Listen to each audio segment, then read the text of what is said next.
Bueno, bienvenidos una vez más a una nueva entrega de Medicina y Algo Más podcast. Y en esta oportunidad tenemos nuevamente invitado al doctor José Octavio Isea. Para recordarles, él es médico internista, neumonólogo e intensivista, que actualmente trabaja, se desempeña como consultante de medicina interna y enfermedades respiratorias de la Policlínica Metropolitana y actualmente se desempeña como neumonólogo en el Centro Médico Docente de la Trinidad y codirector de la Unidad de Terapia Intensiva COVID del Centro Médico Docente de la Trinidad. Bienvenido, José Octavio, nuevamente. Bueno, gracias Alejandro por esta invitación y esta oportunidad de conversar algunas cosas contigo del EPOC. Y vamos a hablar del tema de hoy, de la enfermedad pulmonar obstructiva crónica. Ya hablamos del asma y ahora vamos a hablar de la enfermedad pulmonar obstructiva crónica. Entonces, bueno, la pregunta de ley, la primera es, ¿qué es la enfermedad pulmonar obstructiva crónica? Bueno, fíjate, uno tiene un flujo de aire, uno respira normalmente sin ninguna dificultad y en ciertas condiciones esa vía que es un cilindro se disminuye del diámetro. Y uno evalúa esa obstrucción mediante espirometría, que es simplemente un flujo de aire que uno mide en una máquina que está diseñada para tal fin y se compara con un individuo normal. De tal manera que hay un flujo de aire que se llama volumen expirado al primer segundo, que es muy importante medirlo en todos los pacientes. Lo que ocurre con el EPOC es que probablemente la afectación de la vía aérea viene por la inhalación de partículas que son dañinas, que dañan la vía aérea, que dañan la vía aérea central, la vía aérea periférica, pueden dañar el parénquima pulmonar a nivel del alveolo y pueden afectar el vaso. Y esta obstrucción de la vía aérea, esta limitación al flujo de aire es fundamentalmente producida por humo de cigarrillo. Sin embargo, también se ha descrito con mucha frecuencia el efecto de la biomasa, lo que nosotros decimos la leña, que se utiliza en algunos domicilios, sobre todo en el área rural, en donde la ausencia de gas hace que la gente tenga que tener fogones y ese humo permanente en la casa genera una irritación que produce obstrucción de la vía aérea. En otros casos no ha habido relación con humo de leña ni con consumo de cigarrillos, sino con la presencia de contaminación atmosférica, como existe en la India y en la China, donde aproximadamente existen 60 millones de personas afectadas de EPOC. De tal manera que el EPOC se define como una limitación al flujo aéreo, en donde el paciente experimenta síntomas de tos, flema, cansancio, que se puede objetivar con la espirometría mediante la realización de la maniobra del volumen expirado al primer segundo, y que no es reversible o es parcialmente reversible con la medicación broncodilatadora, que puede ser beta-2 agonistas o que puede ser colinérgicos. Es una enfermedad que produce alta carga, digamos, económica en los países. Más o menos aproximadamente 10% de la población mayor de 40 años la sufre. En Venezuela, el proyecto Platino, que lo hizo María Montes de Oca y Carlos Tálamo, ellos demostraron una prevalencia aproximada entre el 12 y el 14% en personas mayores de 40 años cuando se les realizan las maniobras espirométricas. De tal manera que produce alta sintomatología, un costo muy alto, un ausentismo laboral importante, una cronicidad con limitación funcional prematura, un costo muy alto con lo que se llama incapacidad, que le dicen los americanos disability, y una reducción en la calidad de vida medida por los cuestionarios habituales de calidad de vida. De tal manera que es una enfermedad que se puede prevenir, que se puede tratar, que puede ser reversible si la gente deja de fumar, pero hay otros componentes, no solamente de cigarrillos, sino en relación a nutrición, prematuridad fumar las mujeres durante el embarazo afecta el pulmón y cuál es el estadio pulmonar de una persona cuando madura a los 20 años. ¿Por qué? Porque no es una enfermedad homogénea, es un síndrome. Es variable, puede acompañarse de comorbilidad de otras enfermedades, osteoporosis, trastorno cognitivo, depresión, hipertensión, enfermedad coronaria, cáncer, entre otras, y produce mucha incapacidad, mucho sufrimiento y altos costos. Más o menos ahí se puede resumir en forma general lo que es el EPOC. Y bueno, y para precisar, es una enfermedad, como tú dijiste, crónica, no tiene cura una vez establecida, ¿ok? Pero sí tiene control, que es importante, ¿ok? Entonces, fíjate, tengo entendido, hay cuántos tipos de enfermedad pulmonar obstructiva crónica hay definidos. Bueno, originalmente había dos, digamos, los dos paradigmas fundamentales era el soplador rosado y el abotagado azul, el pink puffer y el blue blotter, que uno los puede definir porque hay un grupo de pacientes que tiene tos, que tiene flema, que tiene bronquitis, que son abotagados, que hacen cor pulmonar, insuficiencia cardíaca derecha. Ese es un grupo, digamos, extremo de pacientes. El otro es el paciente asténico, flaco, completamente flaco, que no tiene hipoxemia, pero que tiene bajo peso corporal, bajo índice de masa corporal. Y digamos, en esos espectros existe una gran variabilidad. Digamos, hay el paciente que tiene síntomas de bronquitis crónica, pueden tener o no afectación espirométrica, pero pueden tener enfisema, es decir, existe el grupo de pacientes que aún no tienen afectación de la vía aérea, medida por espirometría, pero tienen disnea, tienen hipoxemia, y eso es secundario a enfisema que se visualiza en la tomografía de tórax. De tal manera que es una enfermedad que puede ser digamos, los primeros años es lo que se llama zona silente. Una persona, recuerda que el volumen expirado al primer segundo puede bajar y una persona tiene incapacidad cuando llega al más o menos el 25% de volumen expirado al primer segundo. Pero tiene un periodo de silencio de muchos años, que quizás ocurre igual con la hipertensión o con la diabetes, que para dar síntomas no es de manera inmediata, pero en ese curso de esa enfermedad, en donde existe una zona de silencio, el paciente puede perder hasta 40% de la actividad bronquiolar sin que alcance el aire, el alveolo, y el paciente no tiene síntomas. De tal manera que es muy importante en el paciente fumador hacer espirometrías, tenga o no síntomas, porque muchas veces el diagnóstico se hace mediante la espirometría. No necesariamente un paciente tiene que tener tos o tiene que tener flema o criterios de bronquitis crónica, que era tos y flema por 3 meses en los últimos 2 años.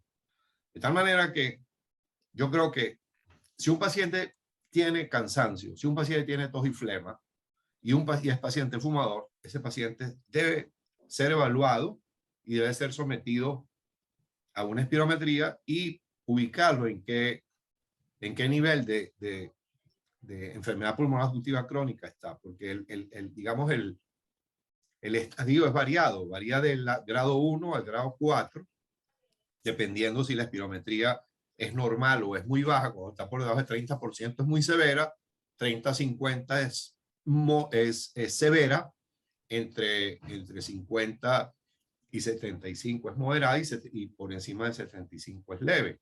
Realmente la definición de la reducción de volumen expirado es menos de 80% y una relación volumen expirado sobre capacidad vital menor de 70. Eso quiere decir que mientras más bajo esté esa relación volumen expirado primer segundo sobre capacidad vital, el paciente estará peor.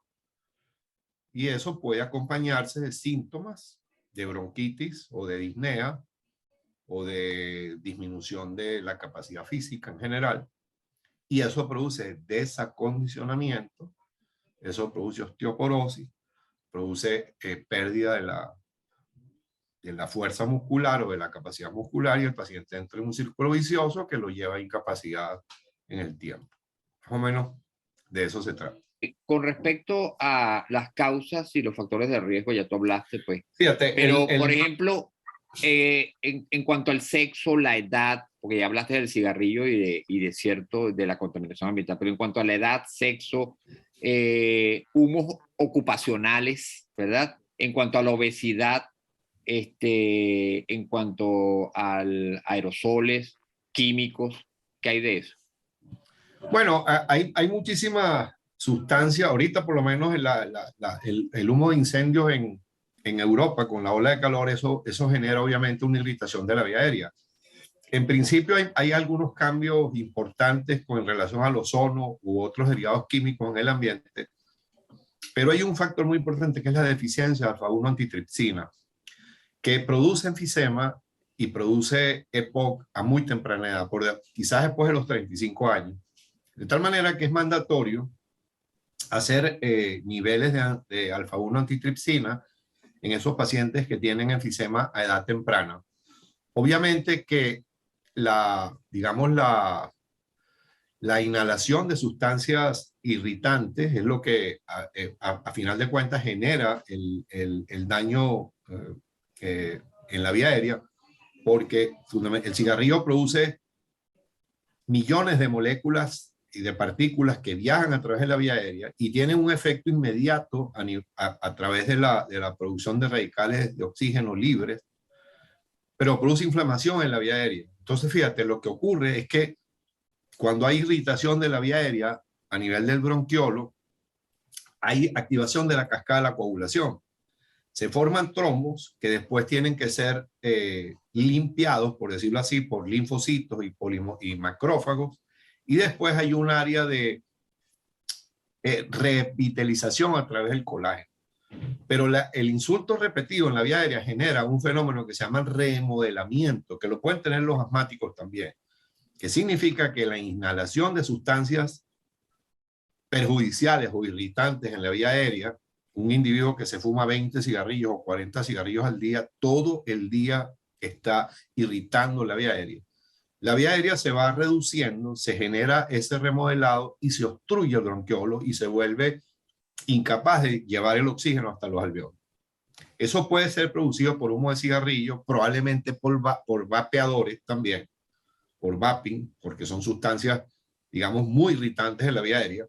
Puede ser producido por humo de leña, por ozono, por radicales libres que existen en el ambiente a través de la contaminación de nitritos o de sustancias que metilan el epitelio y que generan una inflamación de la vía aérea o del alveolo.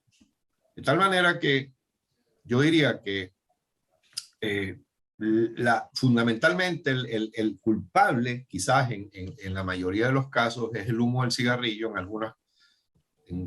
Por ejemplo, usted puede ver un paciente que fuma sometido a silicosis o sometido a asbestosis o sometido a sílice en construcción, y eso va a generar también afectación de la vía aérea. Pero quizás el más importante de todos es contaminación ambiental y la inhalación de humo de cigarrillo, básicamente. ¿Cuáles son los síntomas que caracterizan la enfermedad pulmonar obstructiva crónica? Bueno, el paciente básicamente tiene tos, tiene flema, puede tener y tiene disnea. Disnea es la incapacidad de realizar las actividades habituales porque tiene limitación para poder transportar el oxígeno, por decirlo así. El punto está en que en el EPOC existe un estado de hiperinflación a nivel de la vía aérea, en donde el diafragma, en vez de tener un domo, se aplana, y al haber resistencia a la vía aérea, hay colapso, digamos, temprano de la vía aérea. El paciente no puede botar el aire y se genera un aumento de la presión al final de la expiración, de tal manera que hay una cosa que se llama PIB intrínseco, que hace que la presión alveolar se vuelva positiva en relación al ambiente y el paciente tiene que hacer un esfuerzo mucho mayor para poder meter aire. De tal manera que un individuo con aumento de la resistencia de la vía aérea, con un diafragma aplanado, probablemente con afectación muscular por desuso de la musculatura o sedentarismo, está en incapacidad de poder realizar una actividad aeróbica adecuada y por eso el individuo, digamos, se vuelve sedentario y eso lo sigue incapacitando en el tiempo. Es muy importante la cantidad de aire que está en el paciente enfisematoso, que tiene aumento del diámetro antero posterior y el pulmón está lleno de aire, y ese paciente pues tiene dificultad para poder expulsar el aire y ese atrapamiento aéreo genera problemas, digamos, mecánicos, en la mecánica pulmonar que lo hace muy susceptible a la fatiga y a la disnea. Y como dijiste, también son, en el caso de los bronquíticos tosedores crónicos, producen mucha secreción, esputo, ¿verdad? Claro, y tienen propensión a infectarse también. Es decir, hacer infecciones a repetición. Uno de los problemas que ocurre en el EPOC es el exacerbador. El exacerbador es bien sea por virus o bien sea por bacterias o por contaminación ambiental. Ese individuo tiene un aumento de los síntomas, tiene tos, tiene flema, puede caer el nivel de oxígeno, le aumentan los marcadores inflamatorios como la proteína C reactiva, y entonces ese individuo para poderse recuperar requiere semanas otra vez para volver al punto donde estaba, y una de las cosas que produce muerte prematura es esas exacerbaciones frecuentes que ocurren digamos, en ciertos pacientes con EPOC, porque no son todos. Hay un grupo de exacerbadores crónicos que pueden hacer 2 o más exacerbaciones al año, que es terrible, porque esos pacientes les cae la función pulmonar bárbaramente. De tal manera que... Ajá, dime. No, dime. No, de tal manera que lo que hay que hacer es identificación temprana de los pacientes que tienen EPOC, digamos, en periodos tempranos, 1 y 2, para alejarlos del hábito de tabaco, rehabilitarlos, darle medicación farmacológica y probablemente educarlos en el consultorio de lo grave que es el fumar cigarrillo. El cigarrillo genera más de 10 millones de muertes anuales, porque no es solamente por enfermedad pulmonar obstructiva crónica, es por cáncer, o es por enfermedad coronaria, o es por aterosclerosis. De tal manera que, aunque el cigarrillo ha disminuido el consumo en países desarrollados, el cigarrillo se ha incrementado en los países del tercer mundo, como ocurre en los países asiáticos, en China, en América Latina, y es digamos, el principal culpable de la muerte prematura, pues, la pobreza y el tabaco. Ahora bien, ¿qué diferencia hay con el asma y la enfermedad pulmonar obstructiva crónica? Bueno, fíjate, el asma es una enfermedad en donde en la espirometría hay reversibilidad. Lo que define el asma es que si uno le hace una prueba espirométrica a un paciente y un paciente tiene obstrucción en el volumen expirado primer segundo medido por espirometría, y tú le pones 200 microgramos de salbutamol, ese paciente revierte, digamos, la convención de la reversibilidad es 12%, pero los asmáticos pueden revertir a 100%. Eso define el asma del EPOC. El asma es una enfermedad mediada por eosinófilos y es una enfermedad inflamatoria. El EPOC es una enfermedad inflamatoria también, pero mediada por polimorfos nucleares y por la actividad del polimorfo que genera elastasa, que destruye el parénquima pulmonar o produce remodelación en la vía aérea. Porque de ese mecanismo, hablamos de alfa-1 antitripsina, pero el mecanismo de destrucción, reparación, si la destrucción y la reparación es igual, no hay problema. Pero si la destrucción es mayor que la reparación, entonces surge el problema en la vía aérea y en el alveolo. El asma bronquial es una enfermedad fundamentalmente de la vía aérea, es reversible, es una inflamación eosinofílica, aunque pueda haber inflamación de polimorfos nucleares, pero la mayoría de las veces responde a terapia con esteroides inhalados del asma. En el caso del EPOC, el esteroide no funciona como funciona en el asma, aunque hay un grupo de pacientes con 3% o más de eosinófilos que pueden responder a esteroides. Pero en definitiva, el asma es reversible, el EPOC no. El asma es una enfermedad eosinofílica, el EPOC es neutrofílico. La inflamación del EPOC es básicamente, como dije, por polimorfos nucleares, y es una enfermedad que no es reversible. En el asma, la enfermedad es reversible con el uso de broncodilatadores. Más o menos esa es la idea. Sin embargo, hay una enfermedad, hay un fenotipo que se llama imbricamiento. O sea, tú puedes tener un paciente con asma que fume y ese paciente hace POC y hace asma. Entonces, el asma es una enfermedad que es reversible, pero produce irreversibilidad si se acompaña de POC. Y cuando tú haces la espirometría, la obstrucción es fija. No es reversible como ocurre en asma bronquial. Ahora, ¿cómo haces el diagnóstico de la enfermedad pulmonar obstructiva crónica? Fíjate, la otra cosa en asma es que hay una manera de medir que es el óxido nítrico exhalado. El óxido nítrico exhalado es un marcador de inflamación mediado por eosinófilos que ocurre en asma. En el EPOC, el óxido nítrico exhalado puede ser normal, en el asma está aumentado. Tú me preguntabas sobre... ¿Cómo haces el diagnóstico de enfermedad pulmonar crónica? Bueno, la enfermedad pulmonar obstructiva crónica, ya dijimos, un paciente que tiene síntomas, un paciente que tiene disnea, que tiene tos, que tiene flema, que más o menos el proceso es crónico, porque ahorita tenemos muchísimas enfermedades, digamos, agudas, como esta variante de coronavirus que da un cuadro gripal o influenza, en donde la enfermedad es aguda y es transitoria. En ese caso, no se define como EPOC, porque a pesar de que puede haber obstrucción, es una obstrucción que pasa al pasar la enfermedad. En la enfermedad pulmonar obstructiva crónica es crónico. El problema es en donde la afectación puede ser irreversible y el grado de afectación estará determinado por el grado de, digamos, de lesión a nivel de la vía aérea en relación a la obstrucción y en grado a la comorbilidad o a la enfermedad inflamatoria sistémica que usualmente acompaña el EPOC. Porque como dijimos al principio, estos pacientes tienen problemas de osteoporosis, tienen problemas de aumento de la aterosclerosis, tienen hipotrofia muscular marcada, pueden tener comorbilidad asociada a enfermedad cardíaca como fibrilación auricular o insuficiencia cardíaca, tienen depresión, tienen trastornos del sueño y en algunos casos coincide con cáncer.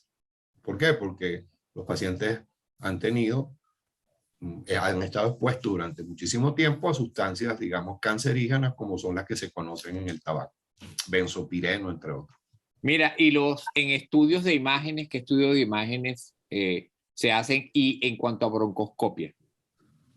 Fíjate, la tomografía es muy importante.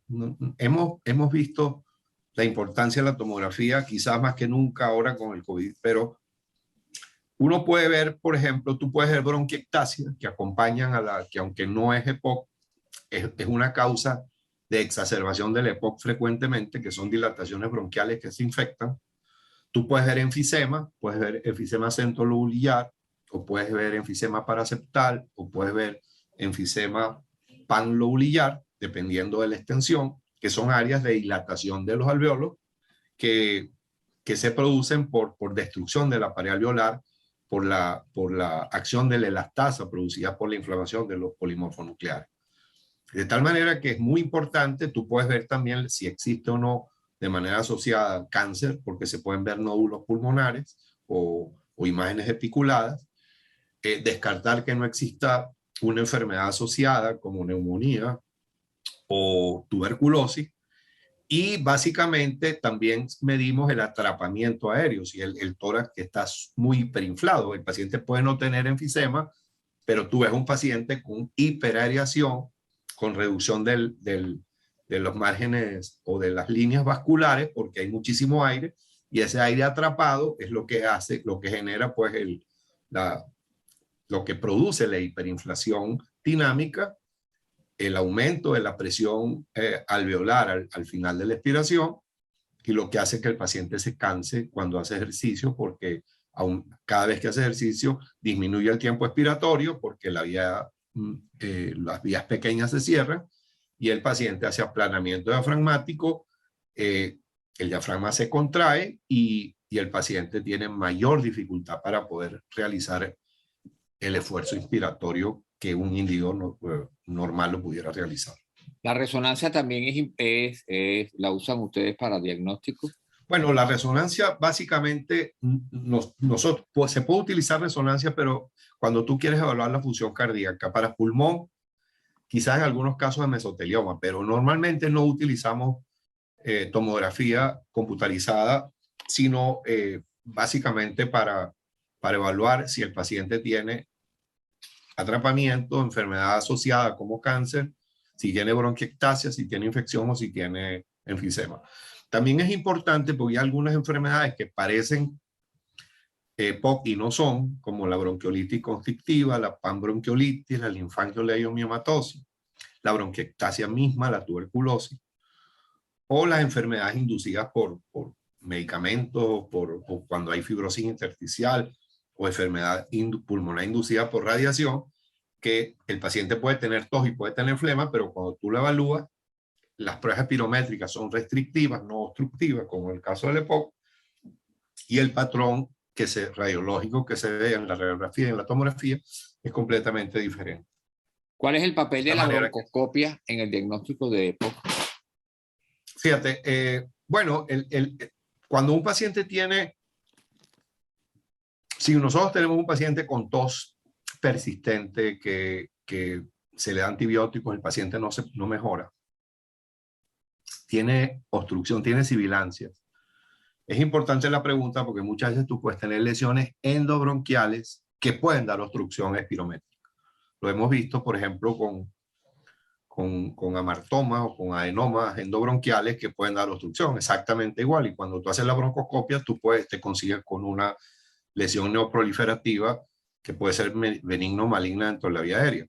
Pero es muy importante, si no hay claridad, primero porque tú puedes tomar muestra para ver qué tipo de bacteria tiene, cuál es la preponderancia de la bacteria en ese momento, si un paciente puede tener enfermedad asociada como tuberculosis, si un paciente puede tener enfermedad asociada, porque a veces tú puedes tener un paciente que tiene inmunodeficiencia adquirida y tiene enfermedad pulmonar obstructiva crónica, y el problema es que tú tienes que ampliar el diagnóstico para poder saber qué es lo que estás tratando.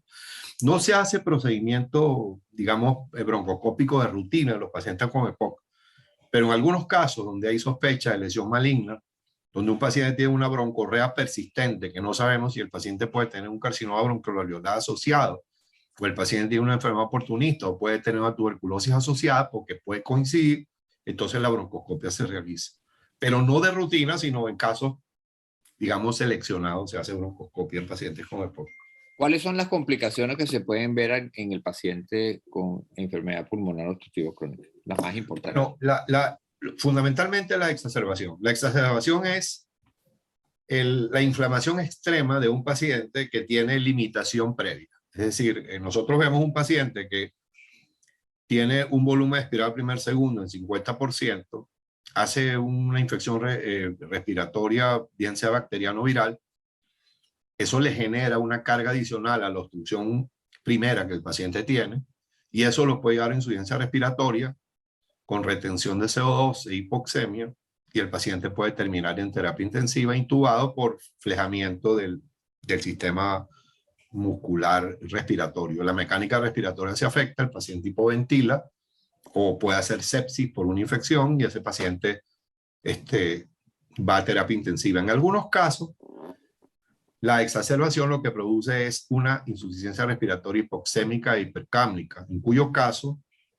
nosotros tenemos que dar asistencia ventilatoria a este paciente, usualmente no invasivo, utilizando los dispositivos de B-level, por decirlo así, doble nivel, un nivel inspiratorio y un nivel expiratorio, en donde con una máscara, bien sea nasal o oral, nosotros facilitamos el trabajo respiratorio en ese paciente, que es como decir, cargar una bolsa entre dos, yo cargo una parte y el aparato carga otra parte, y de esa manera yo puedo solventar la insuficiencia respiratoria que puedo tener y que me puede conducir a la muerte si no se realiza la mejoría en la ventilación alveolar.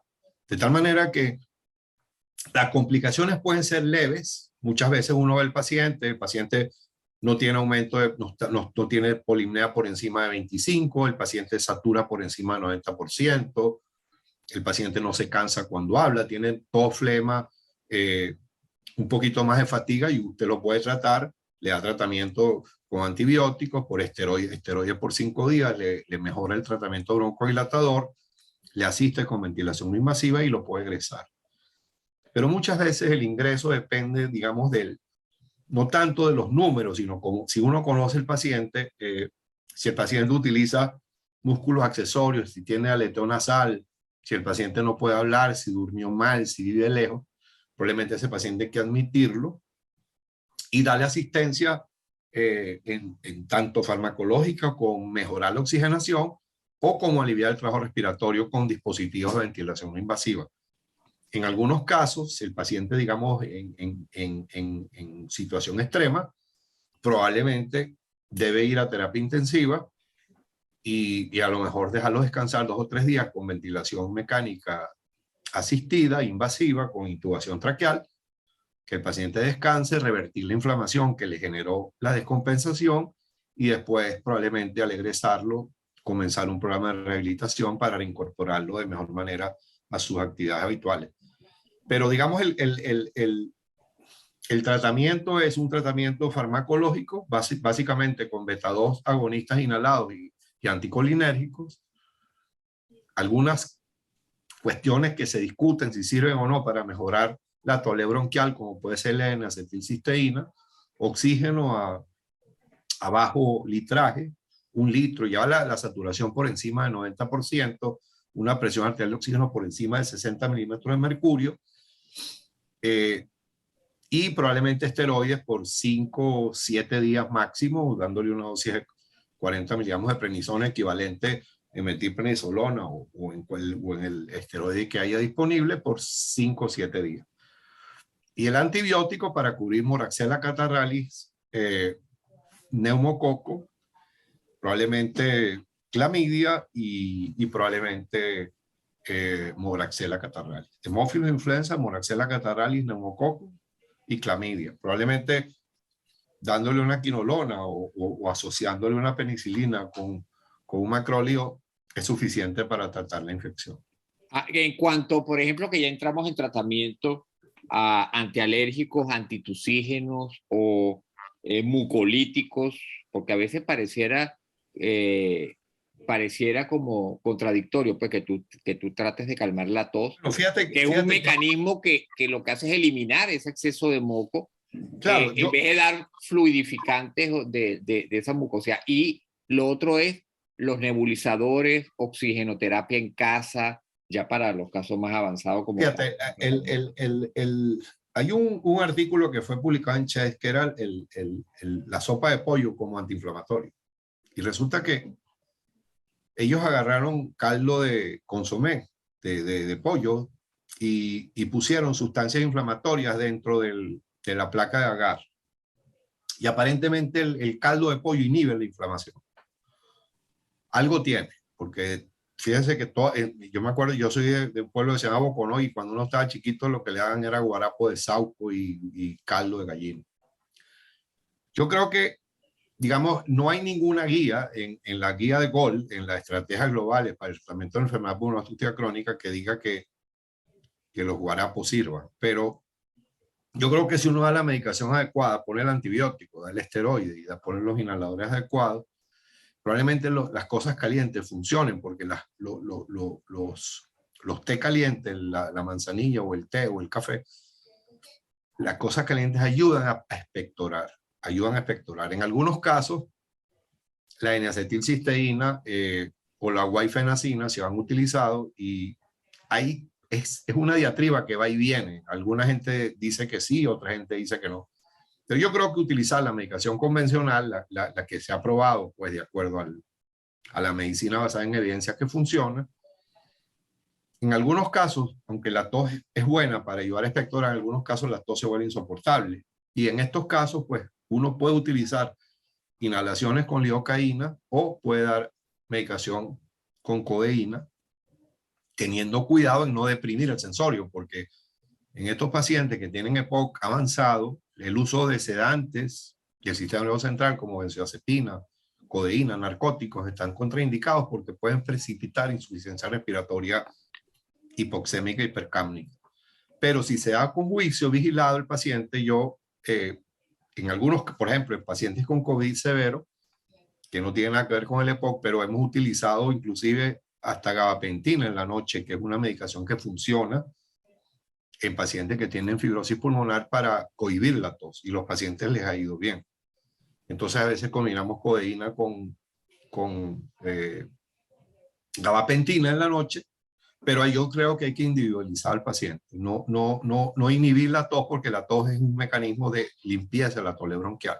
No hay que olvidar que además de afectarse la vasculatura pulmonar, el alveolo, la vía aérea, también se afecta el aparato ciliar. En los pacientes que fuman o en los pacientes que usan vapers, hay una pérdida de los cilios que hacen la limpieza de la tole bronquial de manera natural. Y al no haber cilios, pues eso predispone al paciente a tener infección, que es lo que ocurre con los pacientes con EPOC. La otra cosa importante es que mientras más severa es la reducción del volumen expirado el primer segundo, hay mayor riesgo de tener enfermedad por gran negativo. Entonces, si un paciente tiene bronquiectasia o tiene mucha caída del volumen expirado el primer segundo y uno le pone antibiótico y no se mejora, volvemos al caso, probablemente ese paciente a lo mejor hay que hacerle broncoscopia o a lo mejor hay que hacerle gran y cultivo de esputo, porque puede crecer una pseudomona o puede crecer un germen oportunista, puede crecer una Klebsiella, Proteus, etc. De tal manera que es muy importante también la gradación o categorización del paciente en base a una escala que la hizo el doctor Bartolomé Celli, que se llama el BODE, el índice de BODE, que mide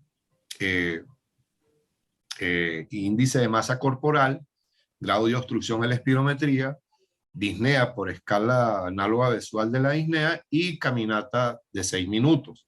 De tal manera que si un paciente está obstruido, tiene disnea de reposo, camina menos de 350 metros y tiene índice de masa corporal por debajo de 21, ese paciente le va peor.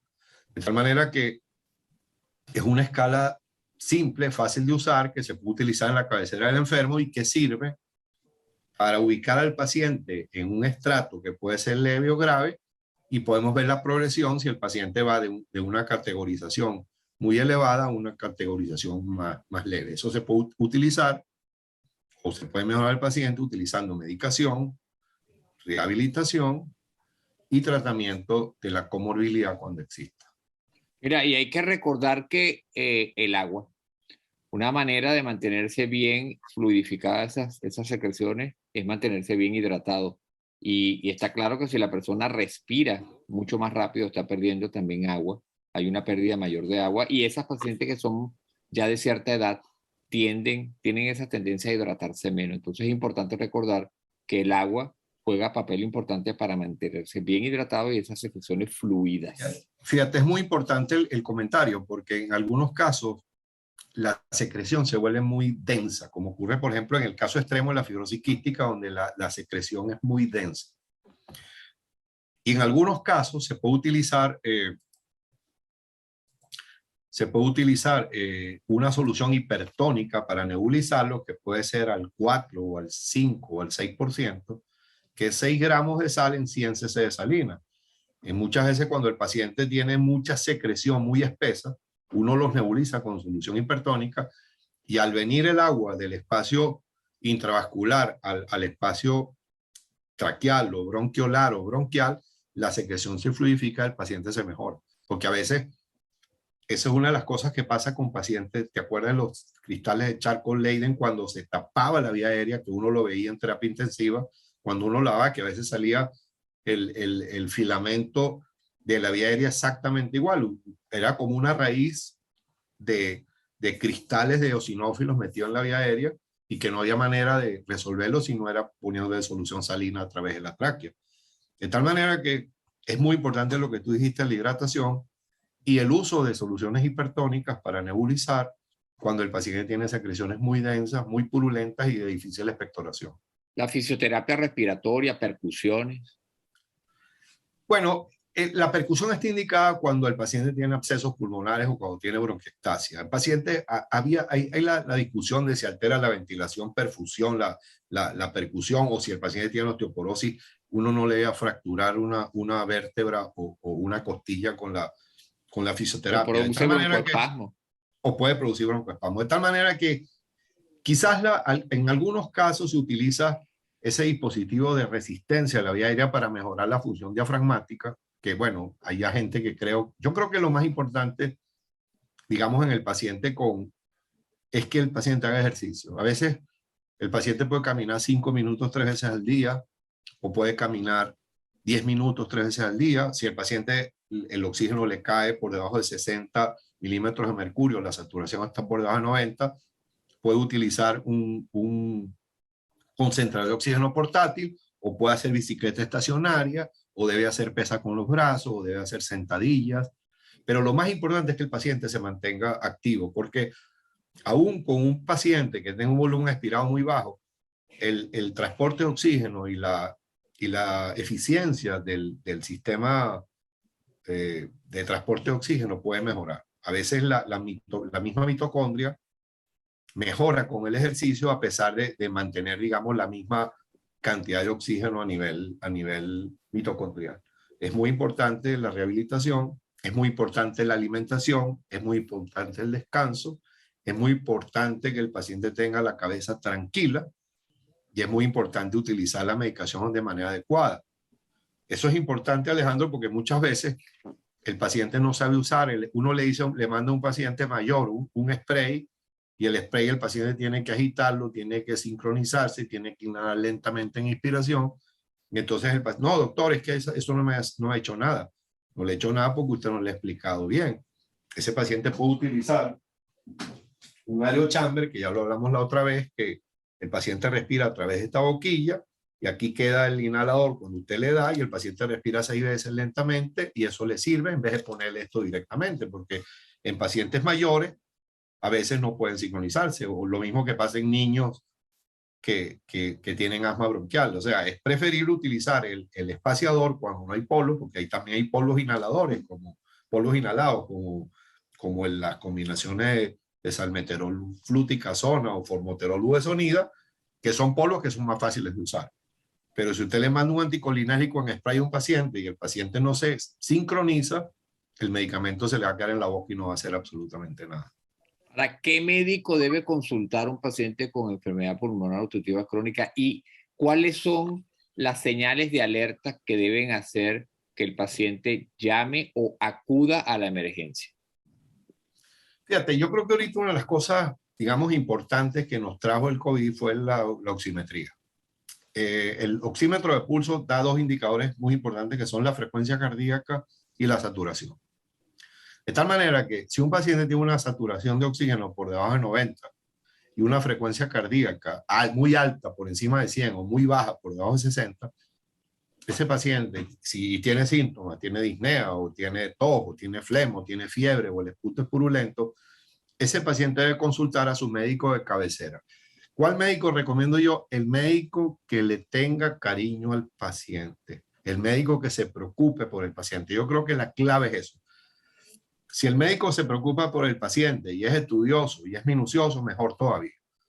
Pero yo creo que es muy importante que ese paciente puede ser tratado por un médico internista o por un médico de familia en los casos europeos y darle el tratamiento, digamos, inmediato, porque el tratamiento es exactamente igual en cualquier otro sitio. Es decir, darle un anticolinérgico inhalado, darle un beta-agonista inhalado, darle esteroides, darle antibióticos, digamos, en la crisis, y oxígeno en caso de que lo requiera, o asistencia ventilatoria en caso de que lo requiera. Y después ese paciente debería ir a un programa de rehabilitación y debe ser valorado por una unidad de exploración pulmonar para ver cuáles son no solamente los flujos aéreos a través de espirometría, sino a ese paciente mejor hacerle unos volúmenes pulmonares, cálculo de la resistencia y ver la difusión de monóxido de carbono, que es muy importante, porque eso ocurre, por ejemplo, un paciente puede tener una espirometría normal y entonces tú dices, no, el paciente está normal y resulta que el paciente tiene enfisema, no tiene afectación de la vía aérea, sino del alveolo. Y cuando tú le haces una difusión de monóxido de carbono, el paciente tiene 40 o 50 difusión de monóxido de carbono. Es decir, tiene una afectación alveolar a nivel por enfisema muy importante. De tal manera que yo creo que es El médico tiene que ser una persona competente, que se interese por el paciente y que tenga la obligación de ayudarlo. Yo creo que es eso. Y, Las guías existen a través de las guías de la ATS o de ALAT o de GOLD, donde está todo escrito. No hay que ser un genio, ahí está todo escrito lo que se debe hacer. Y está todo categorizado en cuanto a grabación de leve, moderado, severo, muy severo, y la medicación que hay que utilizar, que está escrita, pues. y lo otro, José Octavio, es que hay que educar al paciente y a la familia, porque a veces el paciente por sí solo pues necesita ayuda, pues un paciente de edad, y sobre todo con lo que yo te decía era si el paciente, por ejemplo, instruir a la familia, si empiezan a ver que su familiar que sufre de una enfermedad pulmonar obstructiva crónica comienza a respirar más rápido de lo adecuado, si comienza a tener problemas de conciencia, se queda dormido, está muy somnoliento, hay cambios de coloración de la piel, o si de repente tiene fiebre y eso se acompaña de empeoramiento de los síntomas, o por ejemplo, si el paciente se nota confuso o no puede dormir bien en la noche, son cosas que son signos de alarma y deben llamar a su médico o llevarlo incluso a la emergencia, o si empieza a toser con sangre, por ejemplo, también son cosas que son Sí, que hay sí. que tener en cuenta. Pues a veces el paciente mismo no se da cuenta, pero hay que instruir a los familiares para que si están viendo al paciente y notan cualquier de este tipo de cambio, ¿verdad? Sobre todo en la conducta, a veces es eso, el cambio en la conducta del paciente que debe hacer que acudan a la emergencia y que llamen a su médico de cabecera. Claro, yo creo que lo que hay que hacer es romper el círculo vicioso del EPOC. Yo diría, en primer lugar, identificar al paciente de riesgo. Su médico primario debería tener una espirometría de inicio. Segundo lugar, reforzar la conducta de no fumar. Yo creo que es lo más importante a través de diferentes métodos, utilizando nicotina, utilizando bupropión o utilizando vareniclina. Si el paciente, si el paciente tiene enfermedad severa, bueno, el paciente tiene que ser tratado, como ya dijimos, con broncodilatadores, esteroides y antibióticos. Pero fíjate tú una cosa importante. A veces yo veo pacientes que están crónicamente enfermos con EPOC. La familia le dice, "Ah, es que él no le provoca hacer nada, es que él está desmotivado". Lo que ocurre es que el paciente se siente muy mal porque cualquier cosa que hace le produce una disnea muy intensa. Uno respira, si nosotros estamos en este cuarto y el cuarto es el pulmón, tú tienes un volumen que entra y sale sin ningún tipo de esfuerzo. Es decir, el volumen corriente es el aire que entra y sale por cada respiración sin ningún tipo de esfuerzo. Nosotros respiramos sin ningún problema. Cuando existe EPOC y existe atrapamiento de aire, es como si el piso te lo levantara. Eso es la capacidad residual funcional o el volumen residual del pulmón que va aumentando, aumentando, y el espacio del cuarto se va reduciendo. De tal manera que yo voy aquí empujado por el piso y llega un momento en donde el piso está tan alto que mi capacidad respiratoria apenas llega y toco el techo, no hay espacio más, porque todo lo que queda abajo es volumen residual por atrapamiento aéreo. Entonces eso se llama hiperinflación, que es aumento del aire dentro del pulmón, que la manera de poder desinflar ese pulmón es a través de medicación antiinflamatoria o broncodilatador. Ese es un concepto muy importante. Aumentar la capacidad inspiratoria, disminuir el volumen residual, mejorar la capacidad residual funcional y mejorar el trabajo respiratorio. ¿Por qué? Porque si tú estás trancado, tú tienes que negativizar la presión pleural a niveles muy altos y eso influye tanto en la precarga del ventrículo derecho como en la interdependencia entre ventrículo derecho y ventrículo izquierdo, como en alteración de la poscarga a nivel del ventrículo izquierdo, de tal manera que tienes reducción del transporte de oxígeno porque disminuye el gasto cardíaco del ventrículo izquierdo y disminuye el llenado ventricular a nivel del ventrículo derecho. Entonces, digamos, uno quisiera que fuera simple, pero el problema es transporte de oxígeno, aumento del trabajo respiratorio por la hiperinflación dinámica que existe y limitación al ejercicio que hace que el paciente se vaya desacondicionando, el paciente se deprime, el paciente se encama, el paciente se atrofia y lleva ese círculo vicioso que hay que romper en el tratamiento de rehabilitación, en el uso adecuado de vacunación para evitar infecciones, bien sea virales o bacterianas, en mejorar o en optimizar la terapia farmacológica y en tratar cualquier otro tipo de comorbilidad, si es depresión, si es insuficiencia cardíaca, si es hipertensión arterial, si es diabetes, si es reflujo gastroesofágico, porque a veces se presenta también reflujo gastroesofágico que complica el EPOC porque la inhalación de ácido en la tráquea genera broncoespasmo a través del sistema colinérico. Otras terapias alternativas, por ejemplo, como relajación, meditación, ciertas técnicas de respiración, esas terapias alternativas, Fíjate, ¿qué utilidad pueden tener?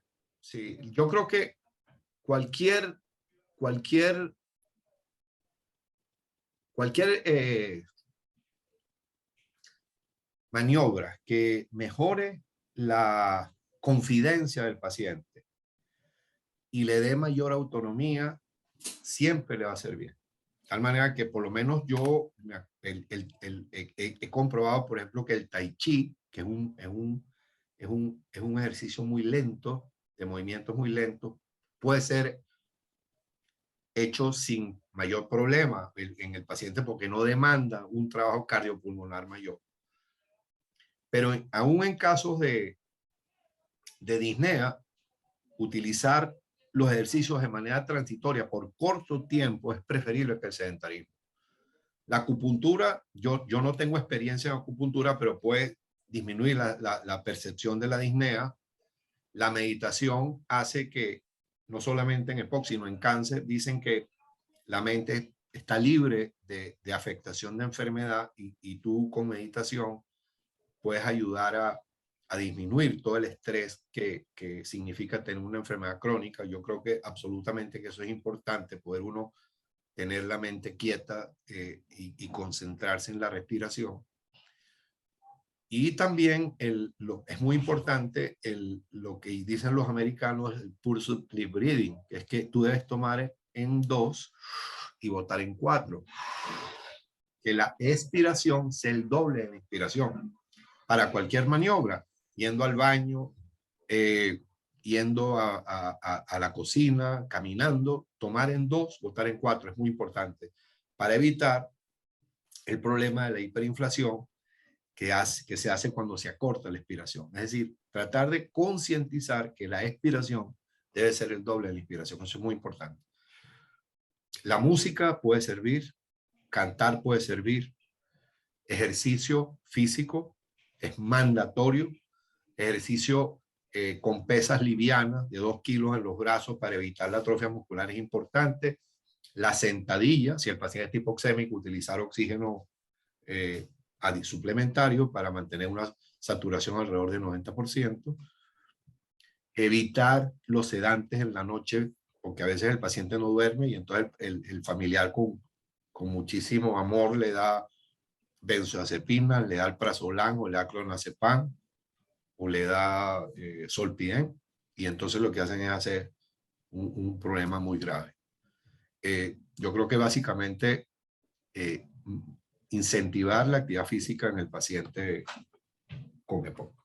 Ahora, por último, como estamos en época de pandemia, pues la pregunta es, enfermedad pulmonar obstructiva crónica y COVID.